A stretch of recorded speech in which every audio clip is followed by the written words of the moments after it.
नमस्कार, छत्तीसगढ़ एक्सप्रेस देख रहे हैं। मैं हूं आपके साथ उषा और सबसे पहले खबर की बात करेंगे, जहां छत्तीसगढ़ में ईडी की कार्रवाई को लेकर सियासत लगातार जारी है। कांग्रेस संचार प्रमुख सुशील आनंद शुक्ला ने सुप्रीम कोर्ट के मुख्य न्यायाधीश डी वाई चंद्रचूड़, बिलासपुर उच्च न्यायालय के मुख्य न्यायाधीश रमेश सिन्हा और कांग्रेस अध्यक्ष मल्लिकार्जुन खड़गे को पत्र लिखा है। उन्होंने अपने पत्र में ईडी की छापेमारी का सिलसिलेवार ब्यौरा दिया है।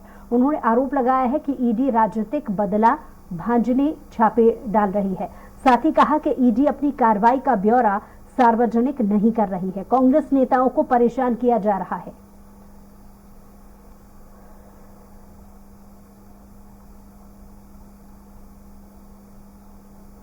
इस पत्र में जो ईडी की कार्रवाई है उसकी वस्तुस्थिति की जानकारी दी गई है। किस प्रकार से ईडी छत्तीसगढ़ के कार्यकर्ताओं को, कांग्रेस के नेताओं को प्रताड़ित कर रही है, छत्तीसगढ़ की कांग्रेस की सरकार को बदनाम कर रही है और देश के लोकतंत्र के हित में आवश्यक है कि इस प्रकार की अतिवादी कार्रवाइयों पर रोक लगाया जाए। इन सबका सिलसिलेवार ब्यौरा इस पत्र में मैंने दिया है। तो कांग्रेस संचार प्रमुख सुशील आनंद शुक्ला ने एक पत्र लिखा है जो सीधे मुख्य न्यायाधीश और साथ ही साथ कांग्रेस के राष्ट्रीय अध्यक्ष मल्लिकार्जुन खड़गे को लिखा गया है। उसमें उन्होंने ईडी की कार्रवाई को लेकर के भी जिक्र किया है कि लगातार ईडी जिस तरीके से कार्रवाई कर रही है, क्यों आखिर इसका पूरा ब्यौरा सार्वजनिक नहीं किया जा रहा है। इसको लेकर तमाम सारे सवाल इस पत्र के माध्यम से उन्होंने दोनों ही जगह पहुंचाने की कोशिश की है, जिसमें ये बात, इसमें कोई दो बात नहीं कि काफी समय से कांग्रेस इस मुद्दे को भुनाने की कोशिश पहले ही कर चुकी है और बार बार ईडी की कार्रवाई को सार्वजनिक करने की मांग उठाती रही है। और जब मामला सर से ऊपर चला गया तो इसे पत्र के माध्यम से मुख्य न्यायाधीश तक और कांग्रेस के अध्यक्ष मल्लिकार्जुन खड़गे तक पत्र के माध्यम से पहुंचाने की कोशिश की गई है, जिसका जिक्र कांग्रेस के मीडिया सेल अध्यक्ष करते हुए नजर आए। और इस पर ज्यादा जानकारी के साथ स्वराज संवाददाता दिलीप साहू हमारे साथ जुड़ गए हैं। जी दिलीप, पत्र लिखा गया है मल्लिकार्जुन खड़गे और मुख्य न्यायाधीश को, ऐसे में कितनी जो उम्मीदें हैं न्याय को लेकर या ईडी की कार्रवाई को लेकर जवाब मिलेगा, इसको लेकर कांग्रेस की कितनी उम्मीदें बढ़ गई हैं? जी बिल्कुल, जिस तरह से प्रदेश में बीते साल भर से ईडी की जो कार्रवाइयां हो रही है, अलग अलग स्तर पर 50 से अधिक छापे मारे जा चुके हैं और न सिर्फ अधिकारियों के ऊपर या शराब कारोबारी या दूसरे कारोबारियों के ऊपर, बल्कि कांग्रेस के नेताओं के ऊपर लगातार छापे डाले जा रहे हैं। इसको लेकर कांग्रेस लगातार विरोध करती रही है और हाल ही में मुख्यमंत्री भूपेश बघेल का भी बयान आया है, लगातार कह रहे हैं कि ईडी की जो कार्रवाई है उसको उन्होंने लगातार सवाल भी उठाया। उनका खास तौर पर कहना है कि ईडी की कार्रवाई से किसी तरह की कोई संपत्तियां जब्त हुई है उसको अगर सामने लाना चाहिए या किसी तरह का कोई मामले है जो उसको सामने लाना चाहिए, केवल कार्रवाई हो रही है। उन्होंने मुख्यमंत्री भूपेश बघेल ने एक आरोप भी लगाया था कि ईडी के जो अधिकारी अफसर है वो कांग्रेस के नेताओं को या अधिकारियों को डरा धमकाकर सरकार के खिलाफ बोलने के लिए उन्हें प्रेरित किया जा रहा है। उनसे डरा धमकाकर ईडी के अधिकारी ब्लैंक पेपर हस्ताक्षर करा रहे हैं या खुद के लिख पर उस पर हस्ताक्षर करा रहे हैं, इस तरह के आरोप भी लगाए हैं। इसी तरह इसी कड़ी में कल कांग्रेस के जो तमाम बड़े नेता है, जिसमें कोषाध्यक्ष रामगोपाल अग्रवाल के अलावा प्रदेश उपाध्यक्ष संजय अग्रवाल और मेयर एजाज ढेबर ने भी प्रेस कॉन्फ्रेंस लेकर इस पूरे मामले को लेकर सवाल उठाया था। उनके यहाँ भी ईडी की कार्रवाई लगातार हुई है, छापेमारी हुई।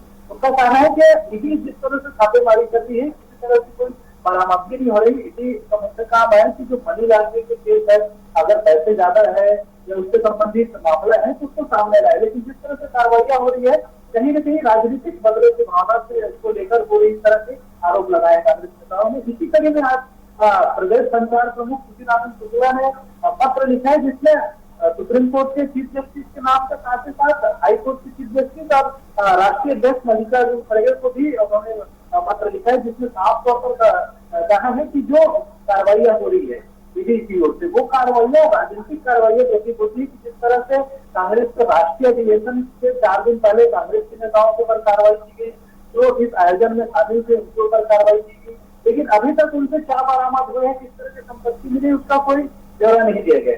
इसी तरह लगातार जी। जो भी आवाज उठा रहे हैं उसके खिलाफ कार्रवाइयां तो हो रही है, लेकिन ये बातें सामने नहीं आ रही है कि किस तरह से जो कार्रवाइयां हो रही है उनसे कुछ बरामद हो रही कि नहीं हो रहे। इन तमाम चीजों कार्रवाइयां हो रही हैं उनसे कुछ बरामद हो रहे हैं कि नहीं हो रहे।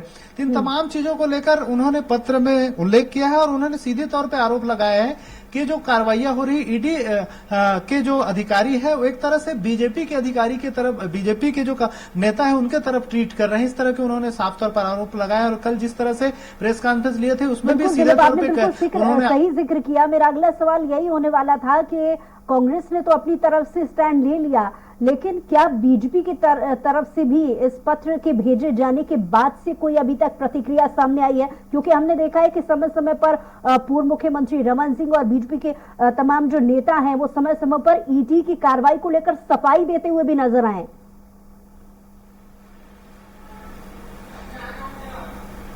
जी बिल्कुल, जिस तरह से जो कार्रवाई हुई है इसको लेकर कल ही रमन सिंह ने एक प्रेस कॉन्फ्रेंस लेकर एक बयान जारी किया था और उनका साफ तौर पर कहना है कि जितनी कार्रवाइयां हुई है, अधिकारियां, बहुत सारे अधिकारी हैं वो जेल पे हैं और बहुत सारे लोगों पे कार्रवाई हुई है और जिस तरह से जितनी कार्रवाइयां हुई है इसको लेकर हाल ही में जो प्रदेश अध्यक्ष है अरुण साह भाजपा के, उन्होंने भी एक प्रेस कॉन्फ्रेंस लेकर एक आंकड़े जारी किए थे और उनका कहना है कि जितनी कार्रवाइयां हुई है उसमें 90% की जो कार्रवाइयां है वो अधिकारियों और कारोबारियों के ऊपर हुई है और जो बीजेपी या कांग्रेस के नेताओं के ऊपर कार्रवाइयां महज 10% हुई है और उनका कहना है कि जो भी कार्रवाइयां हुई है, उन्होंने देश भर के कार्रवाइयों को एक आंकड़े जारी किया था। उनका साफ तौर पर कहना है कि हमारे साथ केदार गुप्ता जी बीजेपी से प्रवक्ता जुड़ गए हैं, उन्हीं से बीजेपी का क्या स्टैंड है वो जानने की कोशिश करते हैं। बहुत स्वागत है आपका। नमस्कार जी, ईडी की कार्रवाई को लेकर शिकायती पत्र कांग्रेस ने लिखा है, इस पर क्या कहेंगे? भारत लोकतांत्रिक देश है और जो भी संविधान है, कानून है, वो बिल्कुल इजाजत देता है कि आप जिसमें असहमत हैं उसमें अपील करें और अपील करने की कोर्ट भी जगह है, ईडी में भी अपील कर सकते हैं। तो कांग्रेस पार्टी अपील कर रही है, वो लोकतांत्रिक ढंग है। पर बीच में कांग्रेस पार्टी जब ईडी की कार्रवाई किसी के आती तो बाहर ढोल बजाती है और वो खाना बना के बंटवाती है, पंडाल लगवाती है, वो ठीक नहीं है। भाजपा उसका विरोध करती है और अगर कानूनी प्रक्रिया से आप अपील करते हैं किसी बात का तो वो आपका अधिकार है।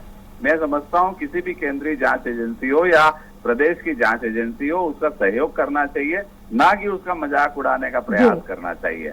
यहाँ छत्तीसगढ़ में यह भी देखा गया कि ईडी जब कार्रवाई करके गई तो बाहर ढोल बजे बजे, लोगों ने जुलूस निकाला, मालाएं पहने। आखिर क्या है ये? अपील करते हैं, मैं निश्चित रूप से कहता हूँ कि सहमत हूँ और करना चाहिए। ठीक है केदार जी, लौटेंगे वहां से। दूसरी तरफ धनंजय जी भी जुड़ गए हैं कांग्रेस से प्रवक्ता, उनसे भी प्रतिक्रिया जान लेते हैं। धनंजय जी, बहुत स्वागत आपका। नमस्कार।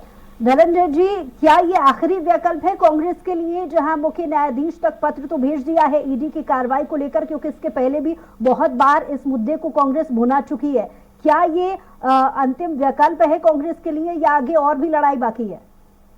देखिए, निश्चित तौर पर जिस प्रकार से केंद्र में बैठी नरेंद्र मोदी जी की सरकार है, जो संवैधानिक संस्थाओं का सिर्फ राजनीतिक फायदे के हिसाब से उपयोग कर रही है, इससे समझ में आता है कि जो संवैधानिक संस्थाएं हैं, चाहे ईडी हो, सीबीआई हो या आईटी हो, जिसका जो मूल काम जो देश के संविधान ने उनको दिया है उन संस्थाओं को, उसके बाहर जाकर वो काम कर रहे हैं। उनका काम करने का मकसद सिर्फ विपक्षी दल के नेताओं के चरित्र हनन करना है, छवि धूमिल करना है और भाजपा को राजनीतिक फायदा पहुंचाना ज्यादा नजर आता है। क्योंकि अब तक जितनी भी ईडी की कार्रवाई प्रदेश में हुई है उसमें इस कार्रवाई में परिणाम जो है शून्य आए हैं और उससे समझ में आता है कि इनका मकसद क्या है।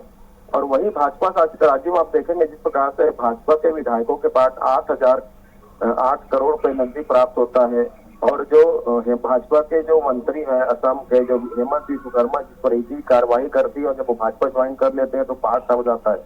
येदुरप्पा की मैं बात कर लूँ, उनकी या फिर नारायण राणे की बात कर लूँ, इतने ढेर सारे लोग हैं जिससे ईडी ने कार्रवाई किया था, जिसको भाजपा नेता भ्रष्ट बोलते थे और भाजपा जब गए वो तो भाजपा उनकी जयकारा लगा रही है और ईडी कार्रवाई कहाँ गया पता नहीं चलता।